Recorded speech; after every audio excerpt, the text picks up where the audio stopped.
अनुष्ठान सदस्य मैंने मत निमंत्रित करे कृतज्ञता प्रकाश करुच्ची जो उद्देश्य रखिक काली पूजा कर उद्देश्य निश्चित भाव में साधित हम माँ करुणा समस्ते पाइबे आशीष समस्ते लाभ करेंगे और समाजर मंगल माँ काली जो अवधारणा निश्चित भाव में आम समस्त गोटे बड़ प्रेरणा एवं आम समस्ते काली पूजा जो भाईचारा नहीं पूजा करुचे 47तम वर्ष पदार्पण करूँ मोर पूरा विश्वास अच्छी अनुष्ठान आहरी आगू जीव एवं अनुष्ठान उत्तरोत्तर उन्नति आज ये पवित्र दिन में कामना करी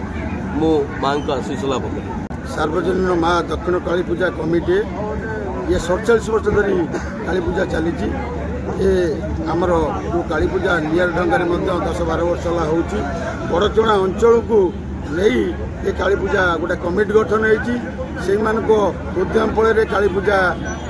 बड़ आकार पदार्पण कर सांस्कृतिक कार्यक्रम मेलोडी हो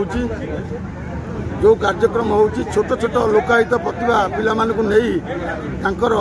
ये आणिक नचे लोकलोचन को आने ये काली पूजा कमिटीर मुख्य उद्देश्य